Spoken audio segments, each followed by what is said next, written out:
Good evening. I just want to say thanks so much for coming. Sure. I'm Natalie Jager, the principal here at Big Sky, and I just really appreciate you coming here. Does that seem a little too loud to you? No? Good? So first of all, I just want to say thanks for coming. It has been a pretty unusual week in your life, in my life, in our students' life. And I just want to start out by saying that your students have actually been really great. Even when they were upset or even when they were asking hard questions, I just get their honesty and their passion and their forthrightness. We had the student forums on Friday. The kids were so good with their questions, and it just really showed how important it is to them to be safe and feel safe at school. And I think that's really what we all want. So I want to thank you for being here, and I just want to thank you for having great kids. I realize I don't have a slide thing here, but there's not going to be slides, so you won't have to watch me do this too many times. I just want to start by saying a couple of words about this slide. The truth is, every single person is here because you want your kids and our staff to feel safe at school. And I just want you to know that that's what I want too. You may or may not know that I have a 9th grader here at Big Sky. So when I make decisions about your kid's safety, I'm also making decisions about my kid's safety. And as I talked to parents on the phone, many of you, I probably talked to 50 parents in the last week, and you said, I want the same information you have when you're making those decisions. And that is part of why we made some changes over the last week about what we do share with parents, what we do share with staff, and what we do share with students. So in addition to having a student here, I care deeply about your kids. I see your kids all day long. I say good morning to them. I say good afternoon to them. I go to their fine arts events. I go to their sports events and in their classrooms. I'm very connected and do care very deeply about your students, my student, and our staff. Our staff have been scared along with you this last week. And I also want to just mention as a principal, I'm in particular danger if we have a dangerous event here. The principal often is a target of shooting. And so as we have worked through this, I just want you to know where my heart is. I want you to know that I care about your kids, I care about my kids and our staff, and I'm accountable to my own family and about my own safety. And so that is a pretty complicated mix of everybody's needs. But I do feel like in the last week, as I said, we have learned so much about what our students need, what our staff needs, and what our family needs, and I'll share some of those things. So I'm going to review just really quickly what a threat assessment is and what it looks like. I'm going to tell you a story from 4 years ago about a kid who was assessed as low, and I'll give you some more details because you don't know who it is. I'm going to share some of the safety measures we've started and some that are coming in the future from the bond. I'm going to show you just a minute of the training video that all staff watch every year, and I'll give you the title if you want to watch it too. And then most of our time will be right over here at this microphone, and we'll take questions and comments from all of you. And you have asked me, and I just want you to know that in the last week, I've certainly, and our administrative team and our law enforcement team, we have really looked hard about how we handled things last week, and we have made some adjustments already. Because we did listen to your feedback and our students' feedback and our staff's feedback. And I hope that you have seen some of those changes that I'll tell you about in a minute. Let's see.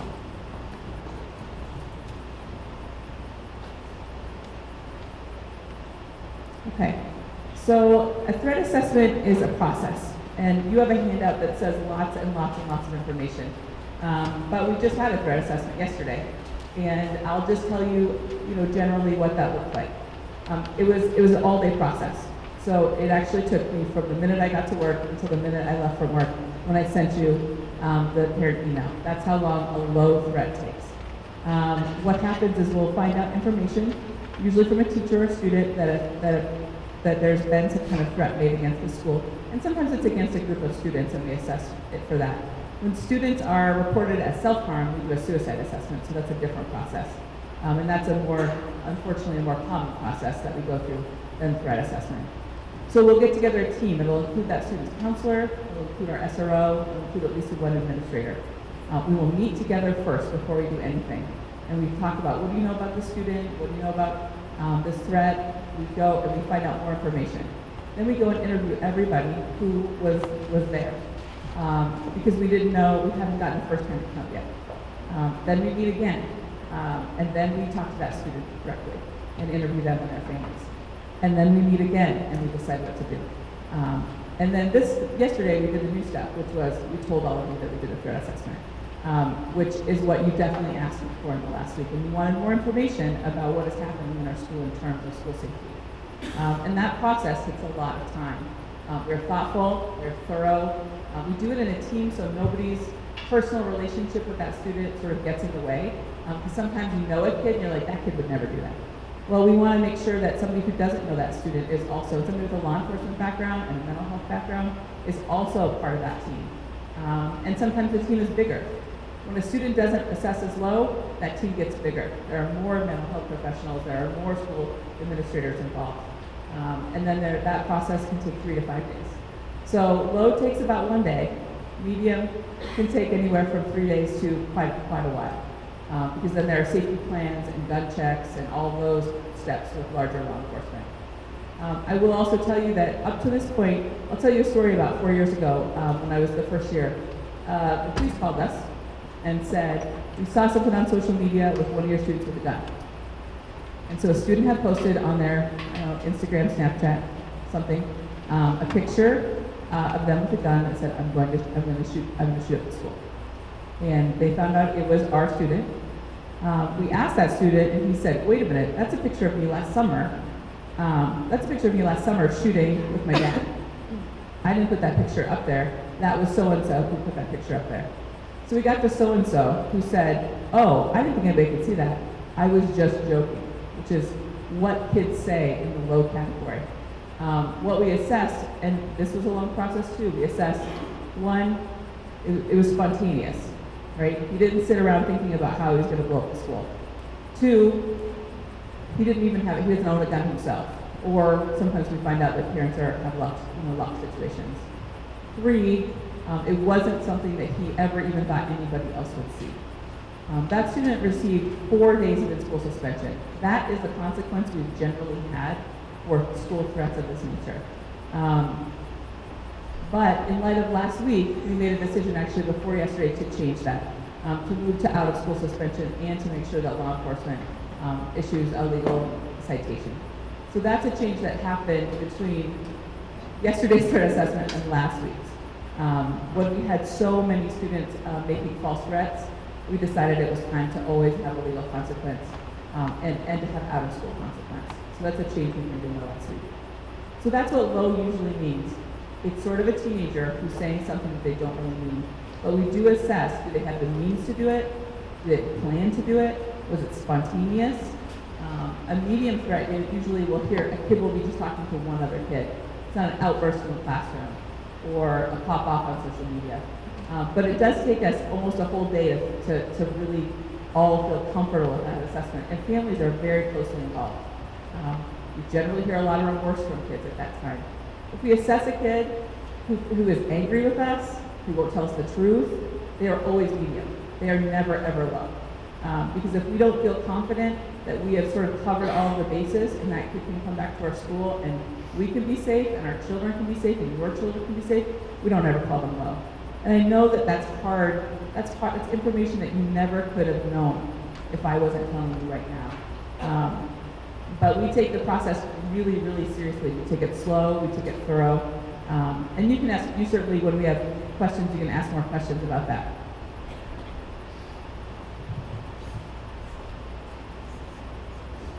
These are some of the things I just said, is we really look at the content of the threat and the context. Does the student have motivation? Do they have intent? Do they have means? Do they have even access to the things they said they were going to do? Oftentimes, when it's low, students don't. Or we make sure that their families know what they've said, so we make sure that those whatever resources are in their home are locked up and secure.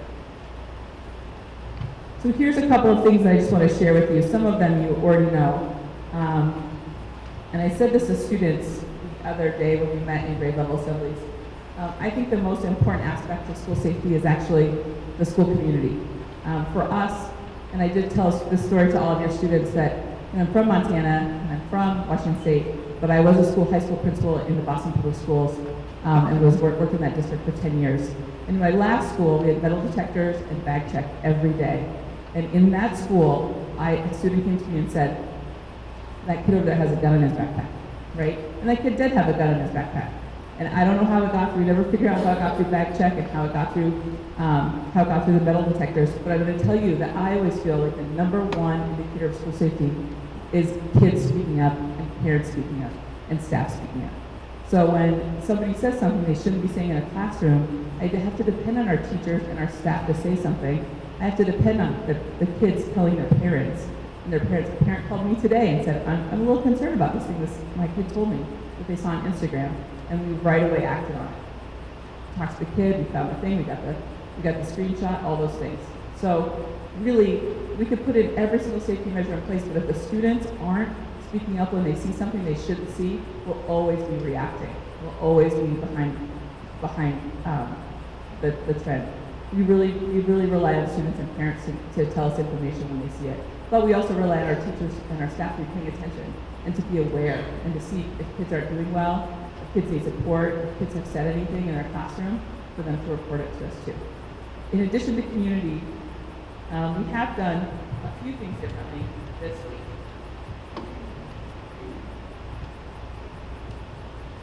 In the last week, we've asked all of the students to come in and out the front door. In the elementary schools and some of the middle schools, they have a single point of entry. And when I talked to parents and students and staff in the last week, one of the things that really worried, kids would talk about specific doors of the building, that door is always propped open when I come to my classroom, and it really worries me because it's not locked and it's at the back of the building. Staff who work in what we call our F building, kids are coming out of those doors all day, and they said, I don't like that. During our lockdown, we had students let in a visitor out of our back door. So we have not, since I've been here in the history of Big Sky, ever gotten tough about keeping all of our doors locked except for the front door. That doesn't mean students can't, if in an emergency, kids can exit any door they want to. But on a regular day-to-day basis, we don't want any students going out, propping doors open, or staff either. And staff have had to make some changes. Staff prop doors open too. Staff come through a door that doesn't have a keypad and they leave it unlocked all day. So we had to change that. Staff started having to walk around on Monday. Students have started having to walk around on Monday. And by and large, they have been very, very easy to deal with around that. Certainly it's inconvenient. Certainly they don't want to do it, because none of us want to. But by and large, students and staff have done exactly that. They've said, okay, we are afraid that our doors are all unlocked. We will come through the front door.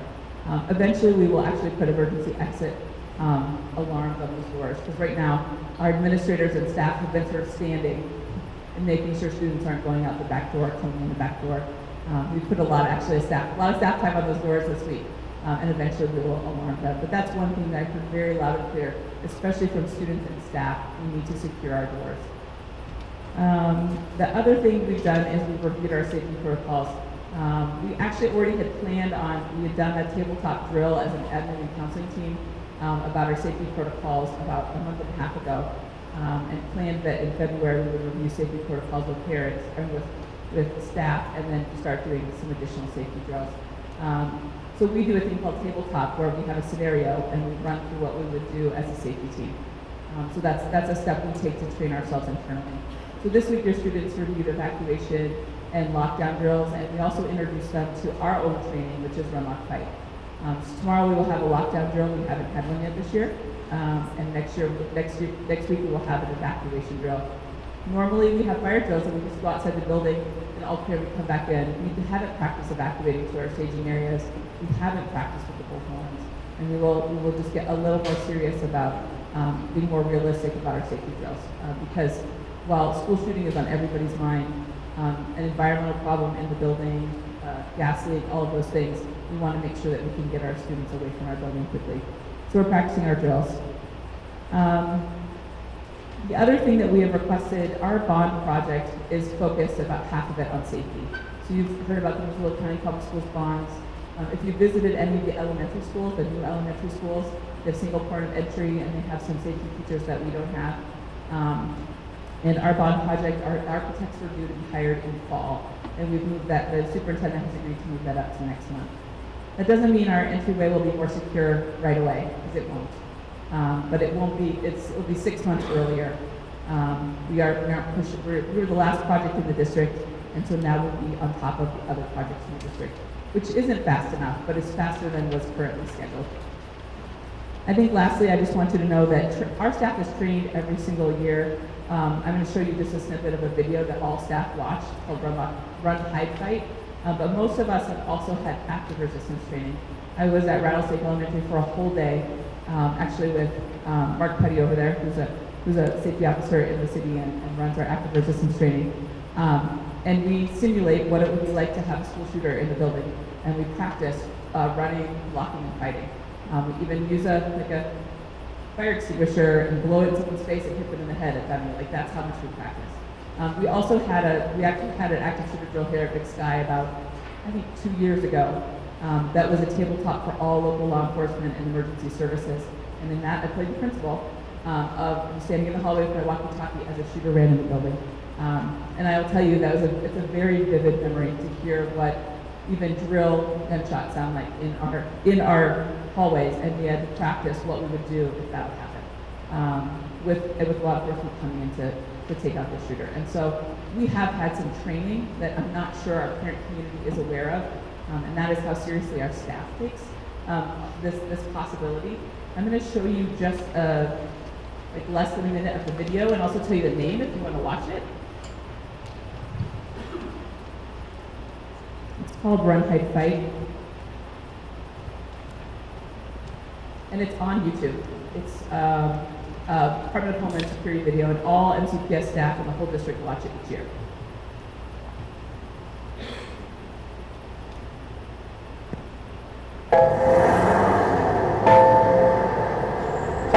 There's a lot of setup, so I'm just gonna... There are 3 things you could do that make a difference. Run, hide, fight. First and foremost, if you can get out, do. Always try and escape or evacuate, even when others insist on staying. Encourage others to leave with you, but don't let them slow you down with indecision. Remember what's important, you, not your stuff. Leave your belongings behind and try to find a way to get out safely. Trying to get yourself out of harm's way needs to be your #1 priority. Once you're out of the line of fire, try to prevent others from walking into the danger zone and call 911. So I won't show you the whole 5-minute video, but I did want to give you just a sense of what our whole staff, including secretaries, custodians, cafeteria workers, like everybody in the district watches each year. Okay. So I've just shared with you sort of, just been honest with you about, how much we sort of care and are concerned about school safety. Some of the safety measures that we have taken, some of the training that we have, some of the things we've been talking with your students. I'm going to be honest when you ask questions. I'm going to be, I don't have any reason not to just share with you my authentic answer about what's going well and what isn't going well, what we need to do better. Have we figured it all out? Absolutely not. And last week was a big learning curve. And I'm frankly sorry that it was so hard on you and so hard on us and so hard on our students. I never could have anticipated having 4 school threats in 1 week. That's pretty unheard of. That's how many we usually have in a year. But I will be also honest that we do have 4 or 5 a year. We do go through that process at least 4 or 5 times a year. And, part of me thinks that it's possible that you knowing that and you knowing more about sort of what your students are hearing and what staff are those processes we're going through will help you be a more informed parent community. Will help you make good decisions, but also help you ask for changes that you want. I feel like I've gotten so much great parent feedback and student feedback and staff feedback in the last week to sort of do a better job and to make this, make our community feel safer, that I welcome that feedback. And I've gotten great suggestions and great constructive ideas from you. So I wanted to have this parent forum because I know that this is on your mind, this is important to you, it's important to me. And I want to just, before we get to questions, I want to make sure that I introduce some folks. Jennifer Courtney, our assistant principal for 9th and 12th graders, is sitting right over there. Let's see. Matt Clausen, our assistant principal for 10th and 11th graders, is here.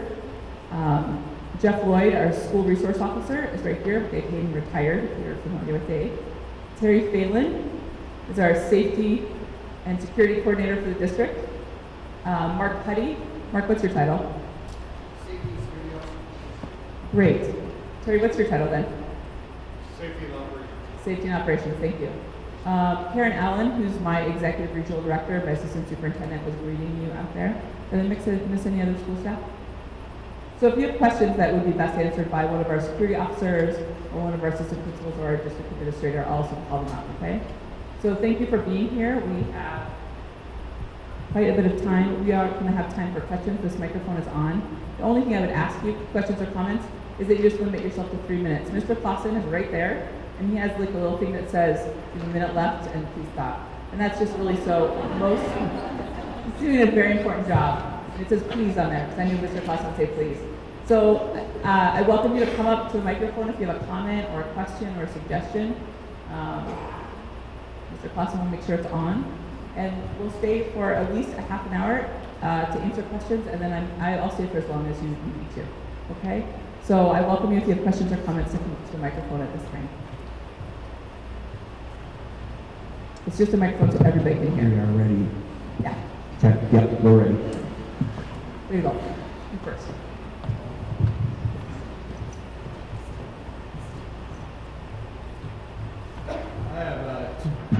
I have two daughters that come to Big Sky, one senior and one who is a freshman.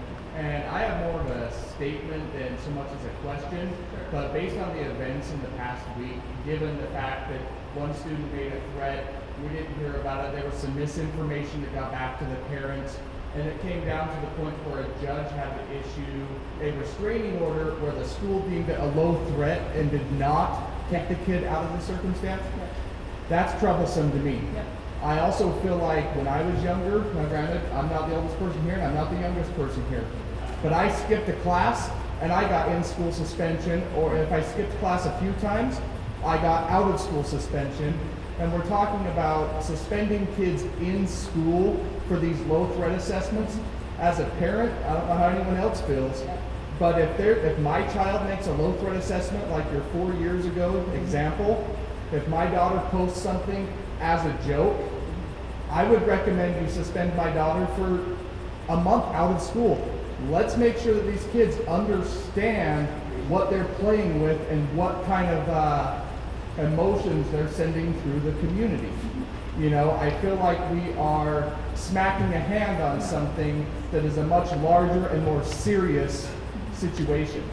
Not discrediting anything you guys are doing, and I appreciate the emails and everything that has started to follow since last week. And I hope that moving forward, yourself, the administration, can make some stronger decisions on what the stance is going to be for kids that make these general statements or lies.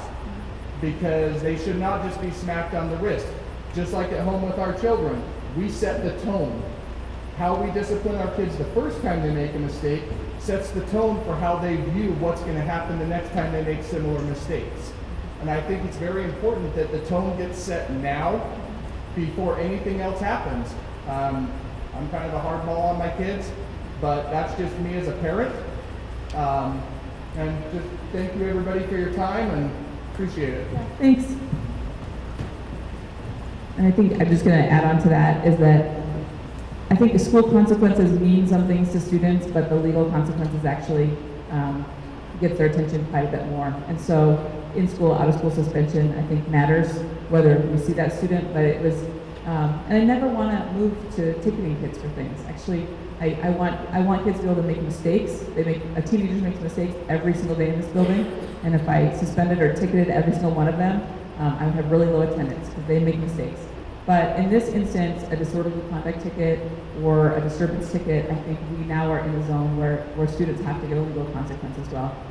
Because a school consequence is not as onerous, not as burdensome, and I really think we are just like when a student punches another student and they receive an assault ticket, we need to move to thinking, for students thinking that we'll get a legal consequence for saying a school threat. And I don't do that lightly because I'm not here, I didn't become a principal or an educator to punish kids. I came to teach them and protect them and watch them grow. But when it threatens the safety of our community, that is when we have to take a really serious stand, and this is that moment. So I want you to know I took it seriously before, but we thought kids would just change and not do it again when we did it in school suspension, and it's the backup of the legal consequence that I think will share the seriousness of it. So thank you for your comment. Please don't be shy.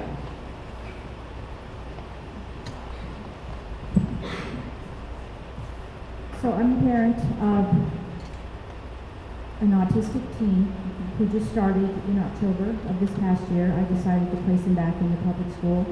He's been homeschooled because of bullying. For the last 3 years, I homeschooled him, and I decided it was time. So my concern is my child has Asperger's. He has shut down, so there's no more communication between us. When I asked him what he would do in an instant, he said, get shot. That disturbs me. I don't think he has the wherewithal to understand the actual consequence. I also asked him what he would do in the case of seeing somebody doing something or hearing something, even the door propped open. He does say that he will turn that person in, which I believe him on that because I raised him to be truthful and honest. And honestly, I don't believe in most cases that these types of children have the ability to be untruthful. He's very forthright, which is why I pulled him out of public school. The teachers would not listen to him when he would correct them. He doesn't have a filter, so I'm concerned about that. He just blurts things out. But my main concern is, why weren't we told beforehand? I had to read it in the Missoula. That really ticked me off. I was furious. And then we get the email last night, but we've already had this information from the Missoulian. Or are we talking about another threat? We're talking about another one. Another threat? It's different, yep. Okay, I'll so tell you every time now. my head is spinning because I can't keep the number of threats that are happening straight anymore. So, did I make a mistake putting him back in public school? That's my concern. I'm a single mom. I've raised 8 kids. I raised them up in the Lord. I'm not afraid to say that. Jonah knows. He knows Christ as his Savior. So, I know he will do whatever it takes to keep others safe, to keep himself safe. I still have that fear when I drop him off, Natalie, every morning. I told him because the principal told me that when he was being bullied, boys would be boys. And that disturbed me. So I told him, if I'm not going to be listened to about the needs of my special child, I think it falls to the parents to teach your kids not to bully other kids. I don't think it specifically needs to fall to the teachers and administrators. I mean, you guys are here to teach our kids. I'm concerned about the bullying. I'm concerned about the rest of it that goes along. Thank you. And I think, an important point is that when parents and kids talk to me about whether to send their kids to school last Thursday and Friday, I just said, that's a really personal decision. My son was here on Thursday. He was at state swimming on Friday. That's why he wasn't here. Because every kid is really different. Every family is different. There are different anxieties and different fears that kids and families have, and you have to make that decision for yourself as a family. So I will say always where my child is at public school and my child is here. And no, it's not 100% perfect, and it's interesting to have a bird's eye view of having your own child in your own school, because he certainly is telling me some things that I know adults don't see. I know we don't see everything with kids. I know kids are doing things that we don't know, and they're talking about things that we don't know, and that's true for parents as well as administrators and teachers. But do I feel fear for his safety here? No, I do not. Or else I wouldn't have him here. And if I ever feel honest, I'm going to be honest. If I ever feel like bringing my son to school is unsafe because of a threat, I will not have any of your children here at school. I would not risk with my own child or your own children anything I wouldn't risk with my own child. And I did not feel that he was unsafe last week. But I also have the most information of anybody in the room. You don't have the benefit of that same information. And so yesterday I did share information with you. And I feel like I did it in a way that helped you understand the process, understand what was happening, and you can make that decision for your own child. It's up Tom in the building today. I didn't get any parent phone calls, and I think what I had was a response to what you asked for. I do think that there's more we can do around safety and security. I did mention the other part of our bond is 40 cameras, and I think that's another thing that sometimes is controversial. Parents don't necessarily want their kids being videotaped in the building, but if we do have entrances that are being popped open, it's how we figure out who it is. Or if we have bathrooms with this graffiti, we can watch the cameras and see who is in there. And so that is a safety measure that we need to put in place here as with our bond project. That and our entrance being turned around, so there is monitoring. So those are two things that are coming up for us. Not tomorrow, more like in about a year, but that is on the way. The new school staff is teachers. So thank you.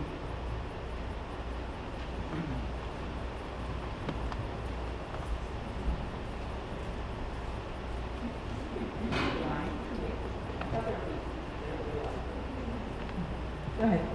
Thank you for taking my phone call last week. Yep. I'm sure I'm not the only frustrated parent. Yep, for sure. So I really appreciate you talking. Thank you. I would just reiterate what we're talking about, and I'm very happy to hear the changes. Yep. Because I think there was a lot of mistakes we made. We're not very hard. I don't think this is the same low-level threat as I don't think this is the only. Is that better? Yes. I don't think this is the same low-level threat as others. And I hear what you're saying. I don't think we want every student suspended and anything else, but there's got to be a threshold. And I think this is the threshold. And I think 2 days after the most deadliest school shooting in history, it shouldn't have been even questioned. Like I said, that was the part I really had problems with is you can't compare that to any other event in history. And you have to treat it as a new day, as a new decision. And I think, and like I said, I'm happy with the decisions you've made and the changes you guys are making. I think the other points we see is this, a lot of this stems from bullying. And as any parent probably has had problems with bullying, and with 3 kids that I have, I've had problems with different bullying situations in this school and junior high and everything else. And the part that is most frustrating as a parent is it is all so secretive and so private that we as a parent and our students have no idea what's going on. My son was punched on a bus. The person was back on the bus the next day. We weren't even notified, and we don't hear what's going on. And it's extremely frustrating. We need to be more victim-oriented. We need everything you read in here. I know it's a threat assessment, so you're not going to see much about victims, but everything you read is all about how it's going to be dealt with the perpetrator. But it's so private and so secret that nobody knows what's going on. So what I've instructed my kids to do is we are bypassing the school for now. And if they have any problems, they are calling 911. And we're going to get it into a court of law where we, as the victims, have a voice. And on a police report, there is a place right next to perpetrator that says victim. And I would encourage somehow we change this to where the victim has more rights than the perpetrator.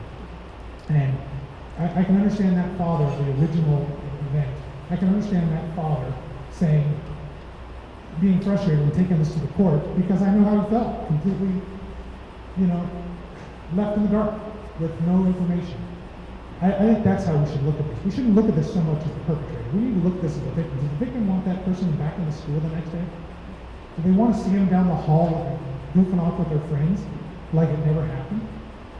So I think we should really change the conversation in our bullying discussions.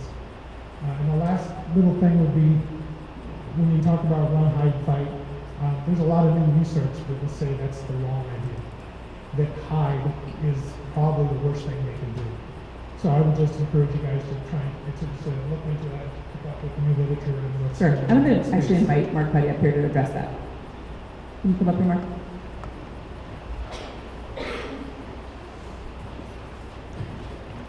Sorry, I'm standing over there. I couldn't hear the last part of it. What was it?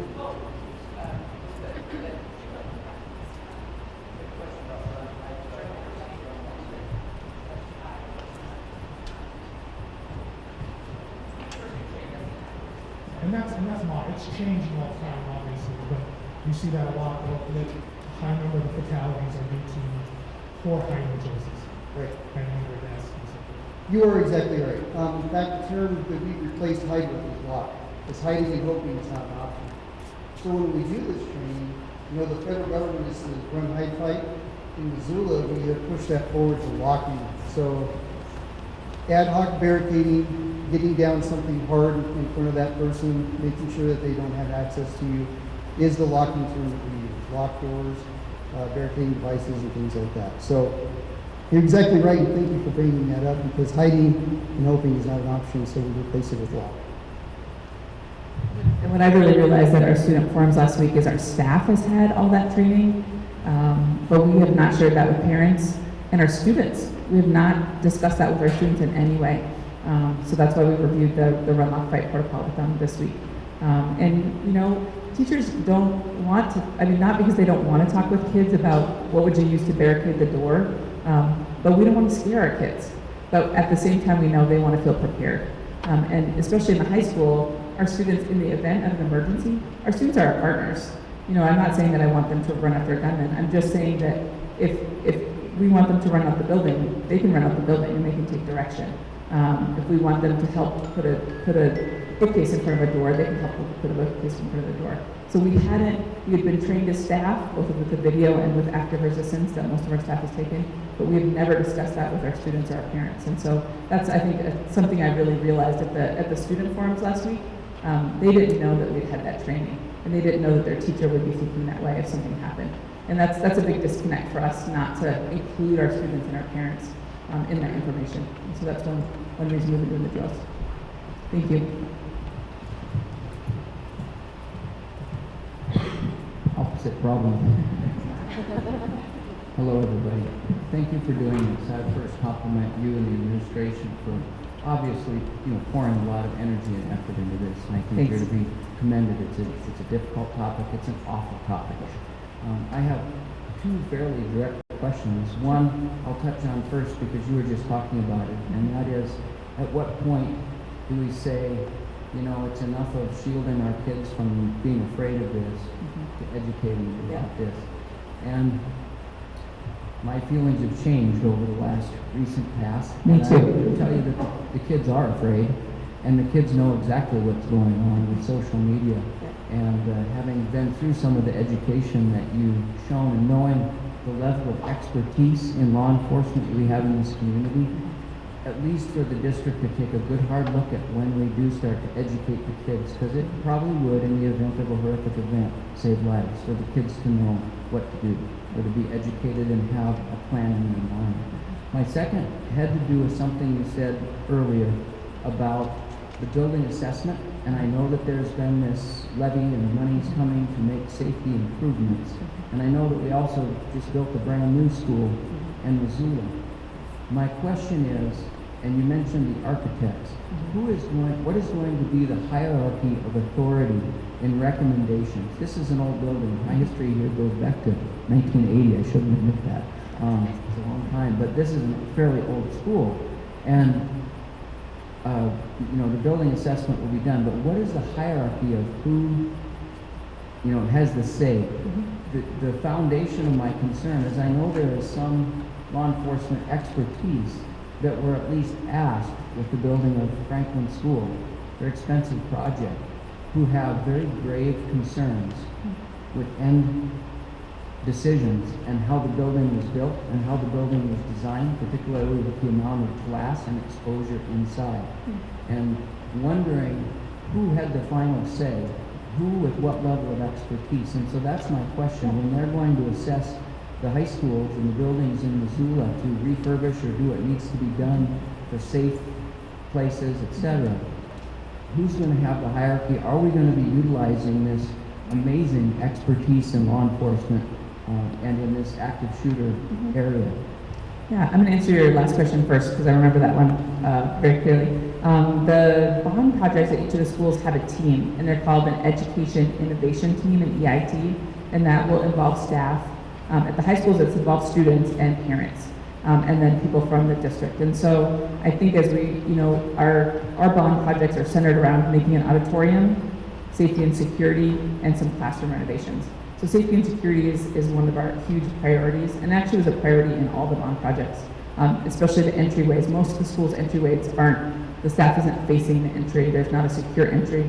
And so it will be a team, there will be parents on the team. And I think it's a great suggestion to make sure that there's somebody with law enforcement background in the team as we plan for our safety, our safety changes. So I think that's a great suggestion.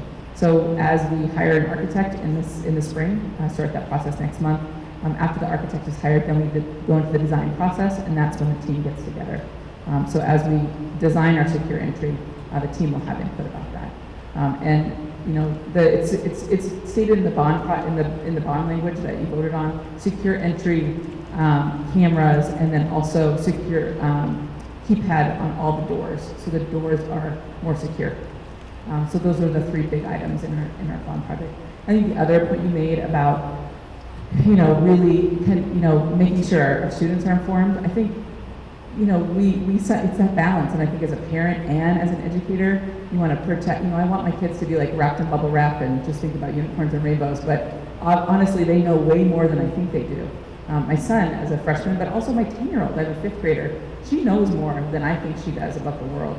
And in this situation, I think our students are saying, we want more information, we want more voice. We want to talk about the fact that we don't feel safe at school. And Ms. Courtney organized our student forums last Friday, and you know, we had half of our attendance here, and not all kids were there, but it was the first time we had talked to kids about school safety in a forum at all in my entire school career. And I think that's a shame, and shame on us. But I think this is the moment where we say to students, what's most important to you? And in those forums, kids said, this is the thing I'm most worried about.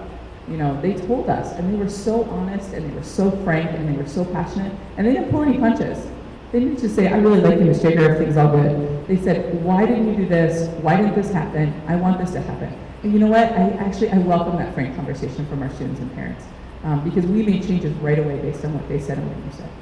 So I think this is the moment where students are speaking up about their own safety at school and what they need and how they want to be involved. And it is a change. It isn't, you know, I would like all of your kids to be in bubble wrap as they walk around the school and not have anything harm them, just like you want for your own kids. But they know better. They know the risks better than that. And we probably I have to stop pretending like they don't. So I think this is the time for that. Any other comments or questions? Yeah, come on up. We're really variety tight in our parents. Actually, we are part of the Loyola school system, and we've been struggling with some similar issues in the last 2 weeks. And as I'm sure a lot of people are aware, one of those instances crossed over between the public and the private school systems. And I'm addressing this with our administrators as well, but I'd like to hear from you. What do you see going forward? I mean, we're a small community. Missoula is a small community. How do we deal with sharing best practices, sharing communications, letting families know across the board? If there's a problem here, that affects every kid in this community. So I'm just curious what you see going forward as far as working across boundaries here. Well, I know not necessarily at the school level, but at the district level, all those district administrators have tabletops together. So what we do with the local school building is we have a scenario, we run through our safety protocols, we find holes in them, we try and fix them before our safety issues. At the district level, district administrators, so all the local smaller districts and the private schools, they have tabletops together. We just haven't been part of that as school administrators, and that's something we talked about this week, that we want to have them together as administrators together. And then be able to have those same things as our team, because we have a lot, we have a lot of experience across our SRO, our school counseling, our administrative team, but there's always more that we can learn and do better. I had great collaboration with Loyola last week, and that's one thing I feel like once I contacted the Loyola principal, I had 100% cooperation and 100%, we were on the same page about what needed to happen, and we involved law enforcement right away. So I think, knowing each other and collaborating and being in contact with each other, but I think running those drills together is what would really help us have a more coordinated effort. It was really informative to me when we did the active shooter drill here, that was something where we actually, like the 911 call went out, the call to the superintendent went out, and we drilled it like, police came, ambulances came, and those kind of simulations and training, I think are really helpful for us to figure out what those systems are and how we can collaborate and communicate. And I think having school administrators from a variety of schools do that together would be a great next step. Okay, thank you.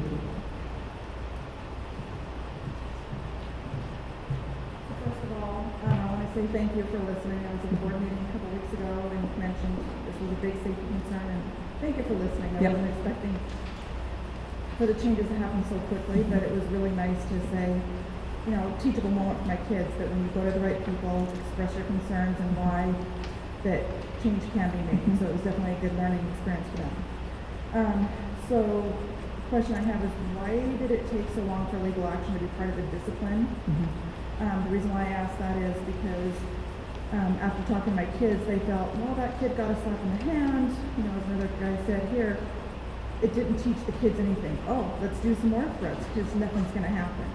So I just wondering why that took so long for it to become that serious where legal actions need to be taken. Yeah, I mean, I would say a legal consequence in my whole school career, we have not given a legal consequence for a threat that a kid made when they didn't have any way to, and part of it, and excuse my language, but sometimes kids are knuckleheads.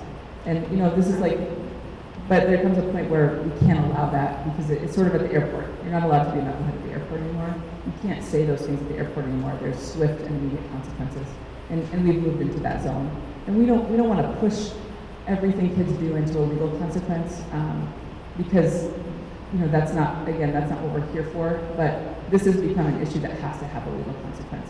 And if you would have asked me that 5 years ago, I would have said I'm never going to tell parent community when there's a threat, an empty threat that a kid made, just being a knucklehead in a classroom.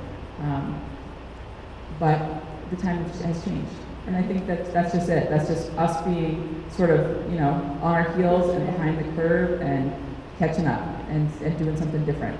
And I think we're in that moment where, I think I've learned more in the last week about school safety than I did the past year. And I think it's just time to dig in and figure out how to do things in a different way. The other thing is my kids have really appreciated the open forums. They felt like they actually had a voice, Mhm. which was nice that instead of adults talking to them, they actually had a voice to be able to communicate. So that was really nice. One of the questions that they've asked me is how long is the 1-point entry going to last? Because they feel that, as with some things, it's a hot topic now, but sooner or later somebody's going to let another kid or another student in, and so they don't feel safe about that. So they want to know, is this just a hot topic for now, or is it going to be seriously something that, like how soon before the doors get locked on them? How soon is this going to be a serious, kind of show them that this isn't just a fad? They've already said to us, "Oh, you're here again." We've actually, Matt Clausen, our assistant principal, actually is the one who has been in contact with the district about putting emergency exit alarms on the doors. Because right now we're actually standing by them, and staff are standing by them to make sure kids aren't entering and exiting. The thing about our staff, it's so important to them that any staff member will intercept a kid. It's not just our administrators or just our SROs. That's how important it is for a staff that single entry. And kids are telling on each other. And for kids who are refusing, we're actually giving them school consequences for it, and they've already started receiving that. It's only been a few, like 5. So we're going to emergency exit, put a sensor on them. We're not going to wait for our bond project to do that because it was such a huge concern among students and staff. We just felt like we had to act on that right away. So that's my answer. It's for as long as I'm here. I would say longer than that if our staff has anything to say about it. The other thing that's good to know now that you guys have gone through all this training and there's been a lot of things, but yeah, you're going to have a drill next week, but at what point before this last week would it have been important to have a drill with the kids? Because you're dealing with hundreds and hundreds of kids with multiple learning abilities, multiple anxieties, multiple, you never know how even 20 or 30 or 50 kids are going to react unless you have more than one drill. Right. They can fake it, as you know, for a couple of drills, but when you actually have that situation, are they going to know? Yeah. The reason why I ask this is during the lockdown the other day, My one son had a kid who obviously had some anxiety issues and was pacing. Because Mom, it was driving me nuts. Why didn't the teacher do anything? And so I had to explain to him, everybody deals with stress differently. The teacher was allowing that kid to do what he needed to do to feel safe. And I think, not only are drills important, but when are we going to start talking to kids about mental issues? And that it's okay for people to have anxiety issues or breakdowns or, that depression's a real thing and that it affects people, at all ages. So I'm just wondering if that is maybe a topic. Yeah, that's actually a topic that is much more advanced and developed in the schools than active shooter drills. I mean, I think, if you would have asked us 5 years ago what our suicide protocol is or our depression screen protocol, would have been like, well, we're just trying to figure that out. But now every freshman, every sophomore gets some signs of suicide. All of our staff are trained in question, persuade, respond. So I think, we have responded as a school community to that very serious issue among our students in a way that is in a large, a team of teachers, a team of counselors, a team of administrators, and we actually, I think, have paid a lot of attention to mental health. We never will have enough resources to address the mental health needs of our kids, but our counselors, our administrators, and our teachers are all trained to look for signs of suicide. And our students that's one place we have really trained our students. Like, all of them get signs of suicide because we know how important they are in terms of keeping their friends safe. Well, I would think that, some kids might not know what some of the signs are until it's too late. Yep. So I think it's kind of an important thing. Do you ever feel that the school would give, to medical checkers or the checks that you're doing? I don't know that. I mean, I think that would be have to be a huge interest. To see students lined up every day getting their bag checked is, it's the pendulum swinging pretty far away from where we are now. I grew up more like at a school like this that was open, and kids had open campus, and kids had freedom of movement. Kids had a lot of recess. That's what I'm used to. I sometimes felt like we had moved too far the other way. And really, when there are big security issues, it wasn't those systems that caught it, it was the other kids. So I think, again, for me, staff and students and parents being aware and proactive is a bigger factor in safety than a thing on the wall or a camera or those sorts of things. Because there's always things that we as adults can't see, and usually the kids can see them. So I think the pendulum would have to swing pretty far for us to have a big line of kids waiting to get their bag checks at the front door. But I think a single point of entry is really important. Thank you. Thank you. Yep. Okay. So it's 4 minutes to 7. Are you waiting? Go talk. So we have 3 folks who are waiting right here. We're going to answer your questions, and then I'm gonna wrap up. But I'll stay for as long. If you didn't want to be on the microphone because it's a very public forum or because press is videotaping you, I'm happy to stay and just talk to you individually too. And I'll stay for as long as you need me to. Go ahead, sir. My question is about the communication that happens when there is a threat. I have a sophomore here, a young boy, and I was surprised when I asked him both last week and then last night if he was aware of the threats.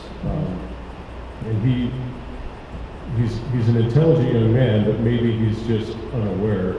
But he said that there was no real protocol for communication to inform the students what is going on. And he was quite shocked when I came home last night and said, I got an email, there was another threat at the school, and he was surprised. He said, I have no clue. And I quizzed him to make sure he wasn't just being protective. That's not in his nature, so he was honestly surprised that there was yet another threat. And my question is, what kind of protocol do you have in place so that the students know what is going on? And how do you do that without creating chaos? I know once you announce that there is a threat, there is a potential for people to take it to a level that maybe is unnecessary, but where's the balance where you tell, hey, this is going on, be aware of it, And this is what we're doing about it. I think that's a great question. It's something that came up in our forums. Kids saying, what if there was something that you felt was a high threat? How would we know as students? You email our parents, you email our teachers, but you don't tell us. And I think that that's something that we really have to look at. We don't have a protocol to inform students. We don't even have an efficient way to inform students of anything directly. We can send an email to their school emails that some of them use. But that's sort of a new frontier, I think, in communication around risk, but also around opportunity.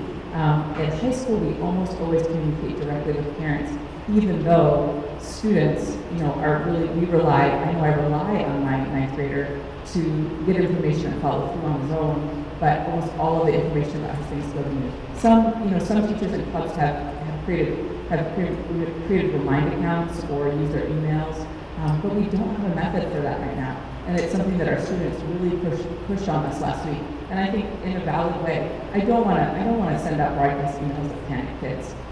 But in the event of a real emergency, would I want students to directly get that information? I would. Because if we're I would rely on sending it to you, who would send it to them. Or I would rely on the teacher to, and we'll have to talk more about that as a community. Maybe, as a parent, I think I would like that, and you think that would be good. But we might have parents who would say, no, or that's not a good idea. So I think it's an unexplored area that I think we have to figure something out how to get communication. So we did not communicate that to students, and we communicate very little with students that isn't through an assembly or through the announcements. That's or maybe a little social media. We haven't found a good way as a high school, or any of the high schools, not just us, to communicate directly with our students. And I think that's something we have to do better on. Okay. No ideas right now. Well, I've been in a school that has discussed a threat over the intercom, and it's not a super good way. And if there was an emergency, it would get the intercom. If I would, run down the hall yelling if I had to get the students the information, or we just ordered some bullhorns because we're going to use them during our evacuation drill. So I think that in colleges they use text alert systems, and I have not broached that with our district administrators. But to me, we have a Connect 5 system where I can text you, but I can't text our students. And so I don't know if that's that's one thing I thought about. Is it possible that we also have a student field, because we can email the student email accounts. I didn't do that yesterday, but that's one way we can communicate with students directly, is the student email accounts. I wonder if there's a way if we can have students put their cell phones in there, and if there's something really critical, we text them as well when we text parents. That's one thing I would do. Yeah, or if there's a separate alert system that anybody can put their phone number in, like they do at many universities.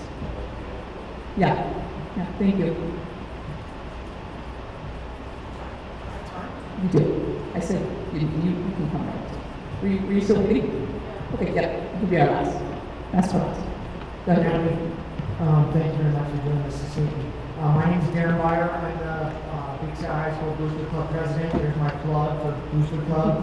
And what I'd like first to have you do is look around the room and see how many of you actually know each other versus 1,100, 1,200 kids in the school? 1150. 1150, the smallest LA school in Montana. And with that, there's barely 60 parents here. And we're talking about 1,150 kids and 60 parents here concerned about this, and every single parent that stepped up here has brought up very valid concerns. And I appreciate that. I'm disappointed that our superintendent isn't here tonight, because this is titled MCPS or MPCS. And all of this is on this wonderful woman's shoulders. Okay? So for our superintendent not to be here tonight is a little disappointing. Here's what we did. He wasn't available this week, and I said, I can't wait. So I did schedule a time I knew he was unavailable, because I just said, my parent community can't wait another week. So I will say it's my fault. I felt like we couldn't wait 3 weeks. So I want to take a step back just a little bit, because all of you have brought up great questions about the threats and the communications and the kids, because it's something that I've heard from a couple different people in some of my communications. regarding what's available to the kids and some sort of assistance, when there is a mental health issue. Because in all the national debates and all the national discussion, mental health seems to be on top of the line. And I know that there's a school psychologist available here many hours during the week. And I know that there are school counselors that don't just counsel your kids in what to take in class. But I also know that the public schools have a much bigger availability of those sorts of services. So could you address that briefly? Sure. So some of the and I'm just going to invite, if Ms. Courtney, if you want to jump in, you're welcome to. We have a school psychologist, a social worker, we have 4 guidance counselors, we have 2 CSCT teams, which are Western Montana Mental Health, we have a graduation coach, we have a Native American specialist, we have a family resource center coordinator, Project Success, which is addiction prevention and counseling. Am I forgetting anybody? We actually have a pretty big team, and sometimes we'll get into these situations where students are struggling, and what we'll do is we call it a wraparound. And we wrap around. So we even have things we call wraparound meetings. We'll meet with a parent, and if the kid has an addiction issue and is having a hard time in school, and the family's having difficulties paying their electricity, we have all 3 of those people at that parent meeting, so we can sort of address all those physical and social emotional needs at the same time as the academic needs. So I think, and I'm going to ask Ms. Courtney, works really closely with our counseling team, I'm just going to ask her to answer that question from her perspective. So I guess I would say we start from actually pre-9th grade. So we are, for example, in the process right now of reaching out to all of our feeder schools to ask those support teams, who do you have coming into Big Sky next year that will need our wraparound service? So we're figuring those things out before they actually even start high school, so that we're not waiting until something happens or something comes to us. We're reaching out to them actually during the summer to introduce ourselves as support staff, share with them what our resources are, and make sure that they're on board to start their freshman year. So that way that can transfer all the way through their senior year. There are certainly kiddos that come up throughout the course of the 4 years that maybe we weren't aware of. We know that there are students who are externalizers, who demonstrate behaviors that maybe your kids see outwardly in class, and they're internalizers, kids that we might not ever have an interaction with or ever have a reason to be concerned about them. But we also educate our staff to know what an internalizer actually looks like. So if they have a student that maybe doesn't raise their hand very often in class, or maybe just seems kind of disconnected, they share that information with us as a support team. And we might just reach out and say, hey, we just want to find out how things are going in school, and take a look at their transcript and make sure that we're connecting them not only with mental health supports, but options for after high school. So we're not just looking at it as a support for mental health, but how can we help them be successful 8th grade, essentially all the way through high school. So we have a really incredible team who works tirelessly to make sure that any student that we know of or that we don't know of receives the services that they need. I'll just add one more thing, is that this year we felt like we were, as Jennifer said, we wanted to connect with our feeder schools to make sure that we knew kids that might need some support coming in. But we also felt like all of our 9th graders need some support. And so our support team has created a 9th grade team and have gone in. If you have a 9th grader, they may have mentioned that they have had push-in guidance lessons this year for the first time, and those have been from anything from how to prepare for finals to what to do when the holidays aren't so happy, to suicide prevention, to how to organize and do time management. So we did a survey of our students and our staff to say, what do you think 9th graders most need? Because it's a big transition. And then we've been making sure every single 9th grader gets that lesson. And our teachers have been really welcoming our support staff coming into the classroom. So that's one thing that we put in, so every student gets some of that support, and not just if they're externalizing. We have, I think, one more question. Thanks, Jennifer. So my name's Christy. First, I wanted to say my daughter came home and she really enjoyed her science class because the teacher was like, we're going to have this fire drill on Friday, figure out how to barricade the door. So all the kids pitched in and they were stacking desks. I did hear about that. Anyway, she enjoyed it because she felt like the teacher wanted their input and how to make their classroom safe and how to protect each other. So I just appreciated that. For me, one subject that hasn't been addressed at all tonight is the protesting that occurred last week. Yep. 50% of the students walked out of school, or thereabouts. I don't know the exact numbers, but I understand there's a pretty strong divide in the school right now about guns. From what my daughter's told me, there's a huge group that is against the guns, and then there's a huge group that's for the guns, and then there's this group of students that's caught in the middle. And I guess for me, we're all Americans, we're all entitled to our opinion. And my daughter's saying she's seen a lot of bullying occur against the protesters and against the kids that believe in guns. And so I think my question is this being addressed in the schools so that the children are being taught that they're all entitled to their own opinion, and as parents, we all have our own opinions. And I don't think there should be any bullying or any backlash for their belief systems. And as children, they have belief systems. So I'm just wondering if that's being addressed at all. Yeah, I think that we definitely didn't have 50% of kids leave for we definitely had a couple of hundred kids leave for the protest. And, you know, we knew that there was going to be one in March, and we knew there was going to be one in April, but it wasn't until that morning that I knew there was going to be one that day. Actually, 2 students came and said, I want you to know we're leaving at noon or 11, I don't remember what it was. And kids, you know, went up. Most kids stayed. There were classes where there were more kids gone, and there were classes where there were only one kid gone. And I always say across the school, you know, we have a politically and religiously and actually racially diverse school. We have a little bit of everyone here at Big Sky. And so we have to be tolerant for other people's ideas, with the respect for other people's ideas. And we just sort of say that that's part of education, is learning to see things from other people's perspectives. You know, I'm not sure, I know the district will have a little bit more guidance for us for the next protest coming up in March.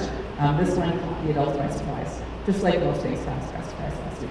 So we'll have district communication to families, and this would be a good time to have directly to students about, you know, our regular attendance protocols are in place. So if you leave and your parent hasn't excused you, you're unexcused and you get detention. But if your parent excuses you, you're excused. So most of the kids ask me, what'll happen to me, or should I go? And I said, that's really a personal decision with your family. I didn't advise any kids to stay or go. I just said, talk to your parents about it.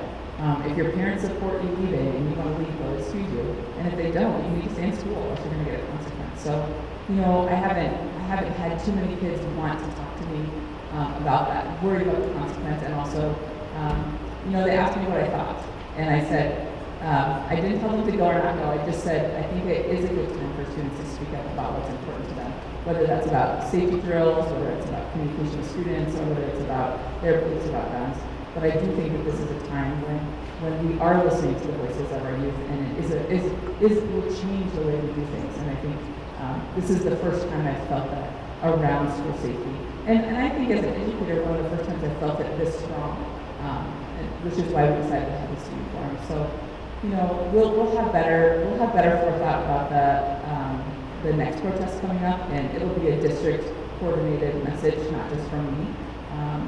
But I think I will always say that you talk to your families about it. It's a really personal decision, just like the decision to come to school. Yeah, but my daughter's concern was that students are bullying other students. Yes, and I actually haven't heard that yet, and so that's something we'll have to talk about, and about how do we, as that happens, how do we equip our teachers to address things that are happening? Because that's really, you know, the 4 administrators running around can't necessarily address those things in the moment, but our teachers are the ones who usually witness that. And so I think prior to that, we'll have to give them some language, and also some, you know, this would be a good time to talk to our students directly about, you know, everybody has different beliefs around this. I think what we all have in common is we want to be safe at school. I don't think there's any kid who would agree with that. So I do think, I appreciate that, because nobody's actually said that to me yet. You know, it's a brand new comment, so I'm glad you say that here. So thank you. You want to be last but not least? Yes. Well, you were talking about assessing and how it's a very thorough process and could take days or at least one fully full threat. Where is the child that you are assessing? Is the child still in classes or removed from the school? Yeah. So the assessment we did yesterday, the student was, until we interviewed the student was at home. So we usually will have a student stay at home until we get all the interviews done. Would I say that has happened 100% of the time? No, but that is our protocol right now. Until we determine that it's a low threat, the student is not out in the school building. Yeah. Sure.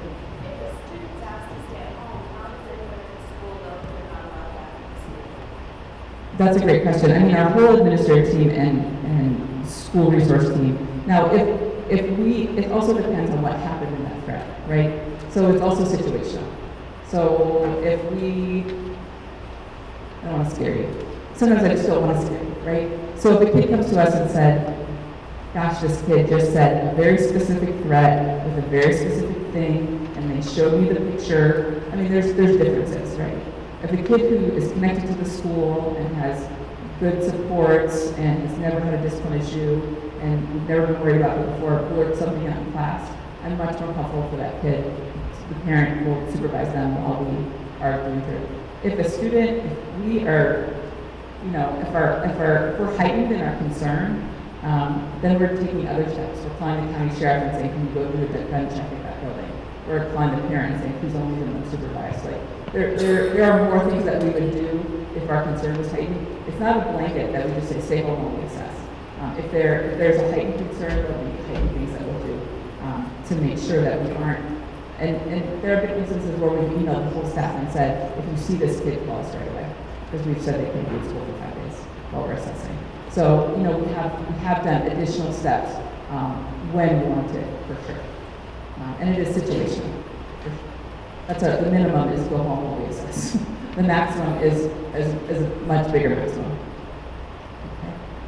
So I just want to thank all of you for coming. And I'm going to say if you have individual questions or comments, and I welcome your feedback. I just want you to know that. I appreciate some of you have given me phone calls and given me feedback that we have put in place right away. Some things will take longer, but I know that just like me, you are very concerned about the safety of your kids. You just want what is best for your own children. So thank you for coming and taking this time, and good night.